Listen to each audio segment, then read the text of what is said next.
नमस्कार साथियों, स्वागत है आपका मेरा चैनल हिंदू धर्म दर्शन में। आज मैं आप लोगों को सत्यवादी राजा हरिश्चंद्र का कथा सुनाने जा रहे हैं। इसमें अगर किसी प्रकार की त्रुटि हो तो क्षमा चाहते हैं। तो चलते हैं विषय पर। राजा हरिश्चंद्र का नाम सत्य बोलने के लिए जगत में प्रसिद्ध है। उनकी प्रसिद्धि चारों तरफ फैली थी। इनका जन्म इक्ष्वाकु वंश में त्रिशंकु नामक राजा तथा उनकी पत्नी सत्यवती के रूप में हुआ था। राजा हरिश्चंद्र सत्य बोलने और वचन पालन के लिए मशहूर थे। ये बहुत बड़े दानी भी थे। वे जो वचन देते उसे अवश्य पूरा करते। उनके बारे में कहा जाता है, चांद और सूर्य भले ही अपनी जगह से हट जाए पर राजा अपनी वचन से कभी पीछे नहीं हट सकते।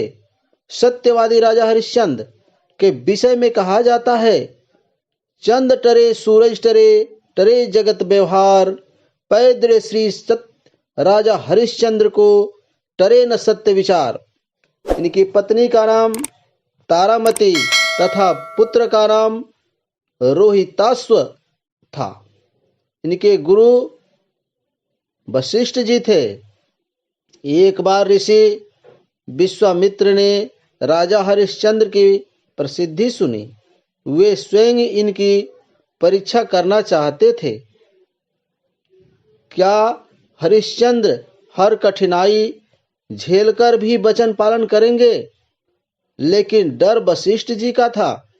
वशिष्ठ जी ने कह दिया, आपको यदि मेरे शिष्य पर राजा पर शक है तो आप खुशी खुशी परीक्षा ले सकते हैं और मैं भी बीच में नहीं आऊंगा। लेकिन यदि आप हार गए तो आपको अपना सारा तपस्या का फल राजा को देना होगा। ये सभी बातें इंद्र के स्वर्ग में हो रही थी। इंद्रादि देवता सभी वहां मौजूद थे। नारद जी भी आ गए। अंत में फैसला हुआ कि विश्वामित्र जी हरिश्चंद्र राजा की परीक्षा लेंगे। विश्वामित्र द्वारा हरिश्चंद्र की परीक्षा।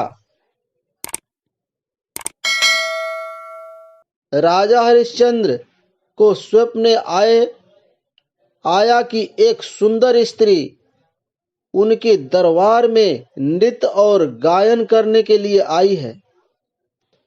उसने सुंदर गायन और नृत्य किया। राजा ने उसे उपहार देना चाहा, लेकिन उसने मना कर दिया और वह देखती है, यदि आपको कुछ देना है तो मुझे अपनी पत्नी रूप में स्वीकार कीजिए। तभी हरिश्चंद्र ने कहा, देवी आप कैसी बात करती हैं? मैं शादीशुदा हूँ और ये दान मैं आपको नहीं दे सकता। आप और कुछ मांग लीजिए। वो कहती है, अच्छा तो आप मुझे अपना राज्य दान कर दीजिए। राजा हरिश्चंद्र जी कहते हैं, दान सुपात्र को दिया जाता है, कुपात्र को नहीं। तुम अपनी हद में रहकर मांगो। इसी बीच विश्वामित्र जी आ गए। हरिश्चंद्र ने कहा, नहीं ऋषि जी, ऐसी बात नहीं है। दान तो सुपात्र को ही दिया जाता है न। फिर विश्वामित्र जी कहते हैं, तो तुम सारा राज्य मुझे दान में दे दो। राजा ने एक क्षण नहीं लगाया और सारा राज्य विश्वामित्र को दान में दे दिया। जब इनकी आंख खुली तो देखा कुछ भी नहीं था। वहां पर तुरंत उठ गए और अपनी पत्नी से कहते हैं, तुम रोहिताश्व को लेकर अपने मायके चले जाओ। मैंने यह सब राज्य स्वप्न में विश्वामित्र को दान में दे दिया है। उसकी पत्नी कहती है, लेकिन आपने स्वप्न में दान दिया है। राजा कहते हैं, दान तो दान होता है। चाहे स्वप्न में दे दिया या हकीकत में, और ये जगत में एक स्वप्न की तरह है। फर्क सिर्फ इतना है, नींद में आंख बंद करके स्वप्न देखा जाता है और दिन में खुली आंखों से। जब राजा की पत्नी ने ऐसा सुना तो बोली कि मैं भी आपके साथ वन में जाऊंगी। इसी बीच पुत्र भी आ गया। वो भी कहता है, पिताजी हम भी साथ में वन चलेंगे। इस तरह से तीनों वन में जाने के लिए तैयार हो गए। विश्वामित्र जी वहां आ गए और कहते हैं, वाह राजा, इतना मोह अपने राजपाट पर है। अब तक तुम वन में गए भी नहीं। जल्दी उठो और ये सारे वस्त्र आभूषण उतार कर जाना।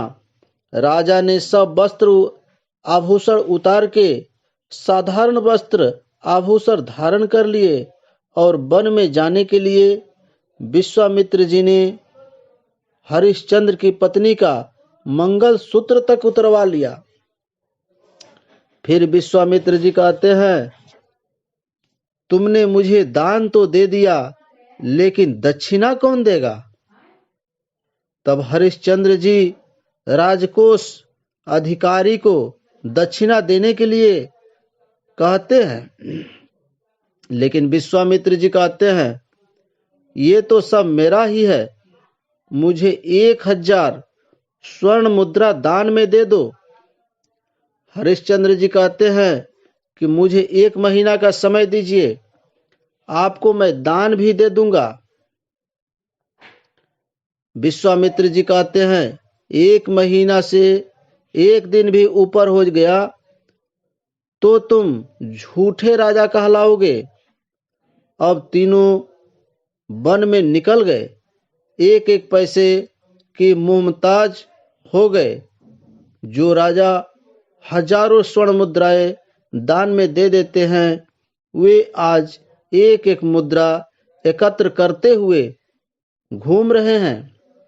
समय पर रोटी तक नहीं मिल रही है, फिर भी जैसे तैसे पैसा जुटाने में लगे हैं।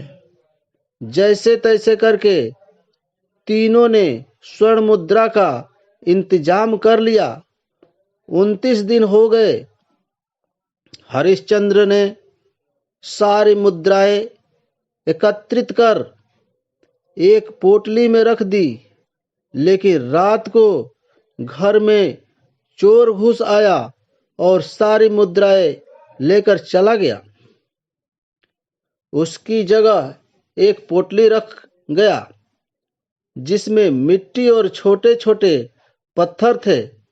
अगले दिन जब सुबह विश्वामित्र जी आए और उन्हें दक्षिणा मांगी तो हरिश्चंद्र ने पोटली लेकर ऋषि के हाथ में रख दी, लेकिन देखते हैं कि उसमें तो मुद्राएं ही नहीं है,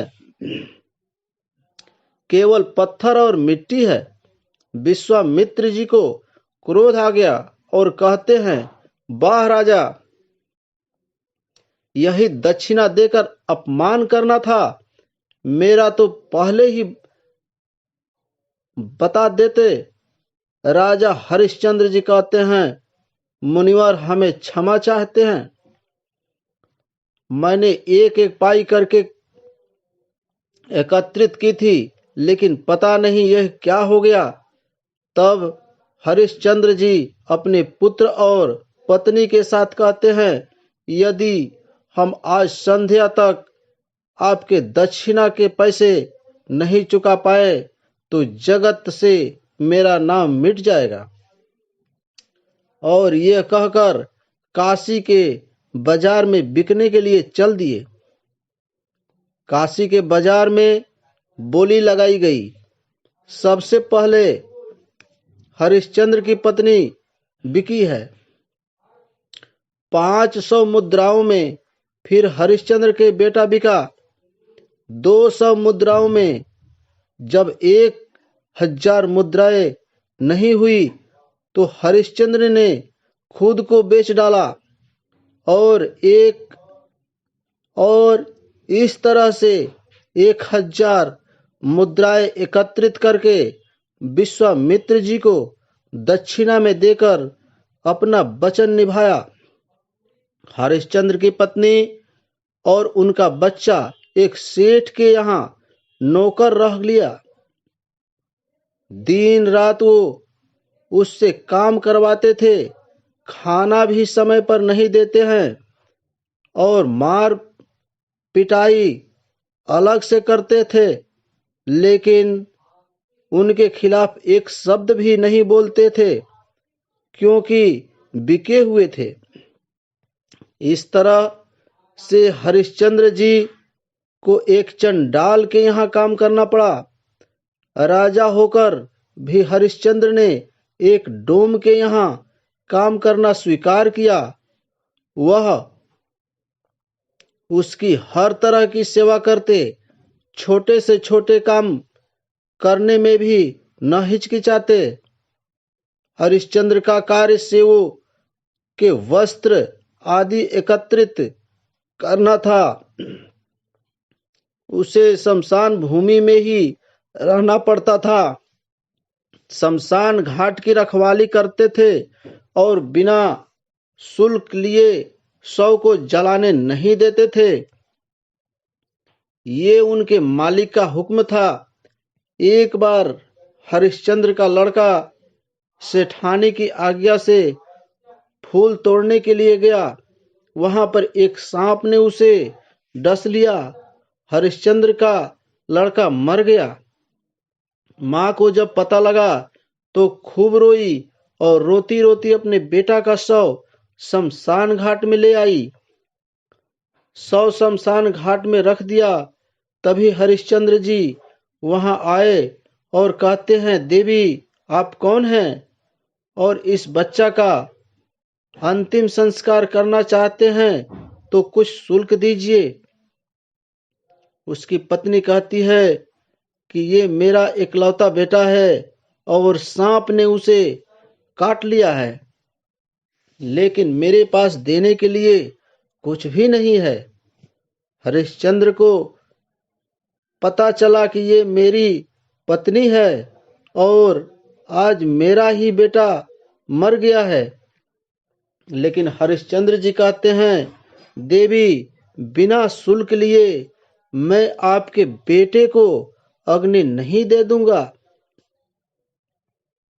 तब हरिश्चंद्र की पत्नी अपनी साड़ी फाड़कर शुल्क के रूप में देती है। उसी समय काशी नरेश अपने सैनिकों के साथ वहां आ जाता है और कहता है कि इस स्त्री को पकड़ लो, ये ही बच्चों की हत्या करती है। इतना कहकर हरिश्चंद्र की पत्नी को मृत्यु दंड दे दिया जाता है। हरिश्चंद्र को बुलाते हैं और कहते हैं कि इस स्त्री की हत्या कर दो, क्योंकि ये निर्दोष बालकों को मारती है। हरिश्चंद्र जी इस विधि का विधान समझ लेते हैं और अपनी पत्नी की हत्या करने लगते हैं। उसी समय भगवान नारायण, लक्ष्मी, नारद और विश्वामित्र जी प्रकट हो जाते हैं। हरिश्चंद्र का पुत्र रोहिताश्व भी जीवित होकर वहां आ जाता है। भगवान विष्णु कहते हैं, हरिश्चंद्र तुम्हारी जय हो, तुमने सत्य के लिए सब कुछ त्याग दिया। धर्म और कर्तव्य भी तुम्हें सच के मार्ग पर चलने से रोक नहीं पाए। रोहिताश्व भी जीवित होकर वहां आ जाता है। फिर विश्वामित्र जी ने कहा कि ये सब परीक्षा मैंने ही ली है और आज मैं तुम्हें अपनी 60,000 वर्षों की तपस्या का फल देता हूँ और जब तक सूर्य चंद्र रहेंगे तब तक तुम्हारा नाम रहेगा। जब जब सच की बात चलेगी तुम्हारा नाम सबसे ऊपर रहेगा। साथियों, आज के वीडियो में बस इतना ही। अगर आपको मेरी वीडियो अच्छी लगी हो तो वीडियो को लाइक कीजिए, शेयर कीजिए और मेरे चैनल को सब्सक्राइब कीजिए। साथ में बेल आइकन को भी दबा दीजिए। वीडियो देखने के लिए बहुत बहुत धन्यवाद। आपका दिन शुभ हो। जय श्री राम।